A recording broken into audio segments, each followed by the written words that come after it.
Welcome, Snoozy fam, to another Wacky Dream Wednesday, where we scour the internet to find some of the weirdest, most wacky dreams out there. You don't want to miss today's episode. Don't forget to give us a thumbs up and subscribe to our channel for more amazing content on dreams, nightmares, and all things sleep. Dreams. We all have them, and they can be magical and fun, but also scary and make you jump out of the bed in the middle of the night. Today's story is inspired by a user over at Reddit about the sun disappearing. Now, let the dreams begin. I was exhausted when I woke up, but still felt very excited to start my vacation. The classes I took in college were tough and went on for way too long. I scratched my head and thought how hard these exams, these labs, and the poetry readings were. I often stayed up late at night, sipping on energy drinks while trying to get work done, but everything is over and I can finally take it easy and rest for the rest of the summer.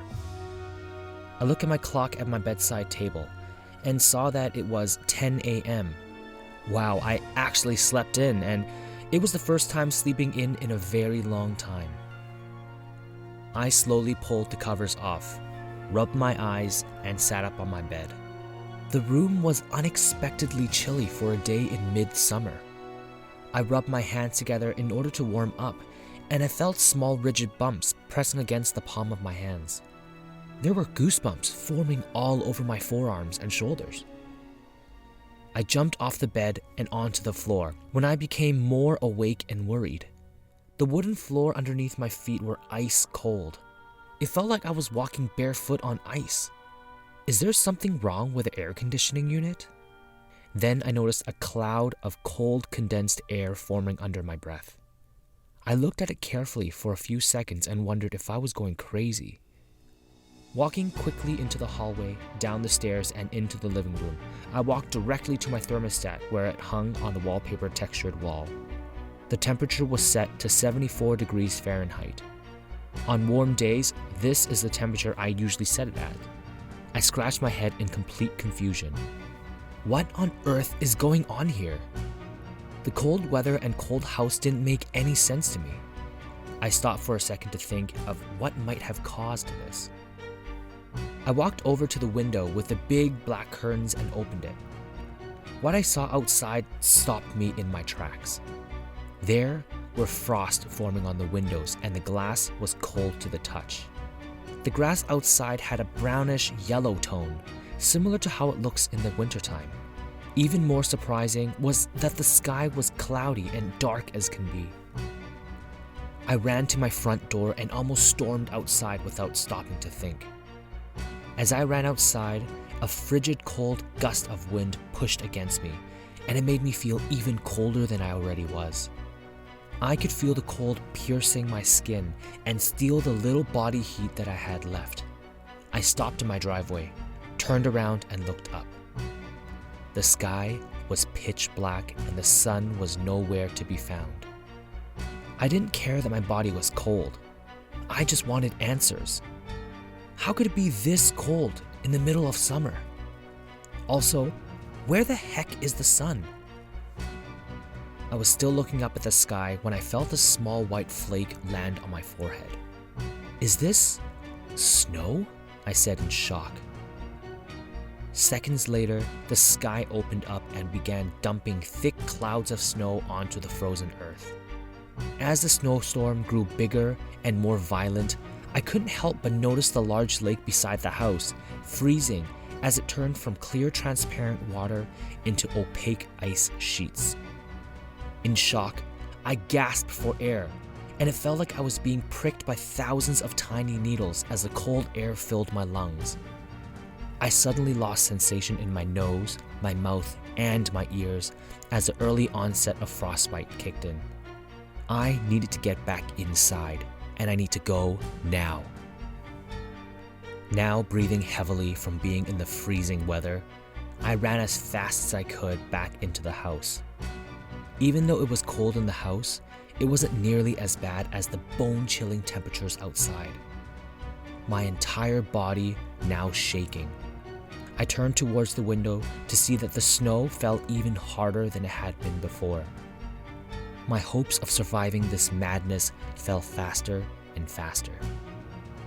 I walked over to where the jackets were hanging by the door and grabbed the one closest to me. It was black and fluffy, which had been used and worn for many winters. I quickly put it around my body, and for a brief moment I felt a sense of security. The shirt underneath still had snow on it, but it melted away quickly. Looking at the family photo hung at the top of the fireplace, then it hit me. What about my parents? What about my sister? Are they safe? I quickly ran back to my bedroom to grab my cell phone, but it was completely dead. I plugged it into the wall charger and ran back down to the living room. I need to check the news, I said to myself as I walked over to the TV. I sat down on the couch and turned on the TV to the news channel. There have been some reports that something is getting in the way of the sun, the news anchor said. The temperature here has dropped by 67 degrees in the last hour, and the temperature continues to drop by the second. We still don't know what is causing the sudden change in climate, but we urge everyone to stay calm and stay inside unless absolutely necessary. May God help us all. As I watch the terrible news being broadcasted, my heart rate continues to rise. Temperature going down by the second? I kept hearing that sentence over and over in my head. I thought this whole thing was crazy. Then the news showed scenes of riots inside shopping malls and people shouting on the streets. There were also scenes of people breaking into homes and stealing essential goods like water, food, and medical supplies. All of a sudden, the screen went blank. Shoot, there must be a power outage, I said to myself as a mist of water vapor exited my mouth. My body could physically feel the temperature dropping and dropping fast. But I didn't pay attention to it, and I got off the couch. I was determined to get out of this mess and make it through, alive. When I checked the cell phone, it was charged at 5%, but I quickly realized that there was no service coming through. The nearby cell tower must have frozen solid and stopped sending out signals. My heart and my mind was racing. What can I do to get through this?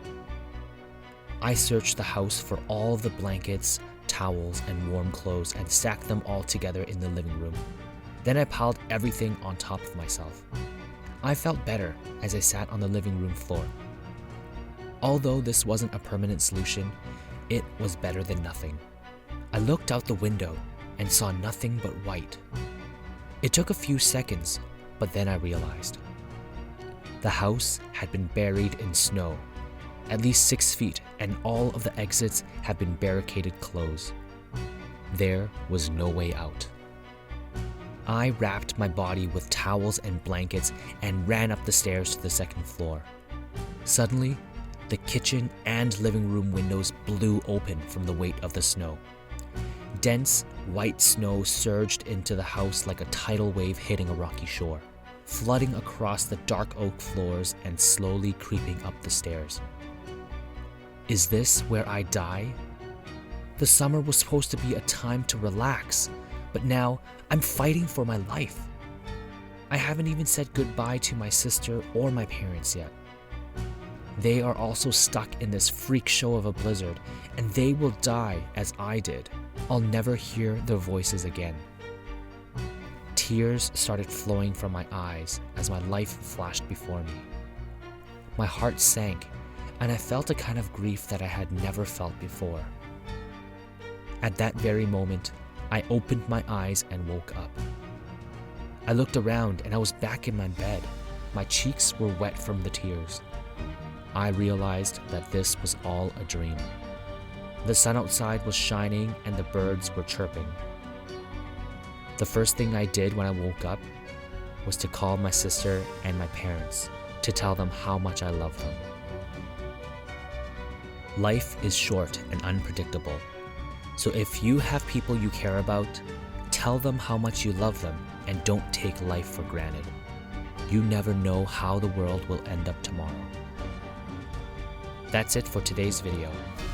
Have you experienced such a haunting dream in your life? Let us know in the comments below.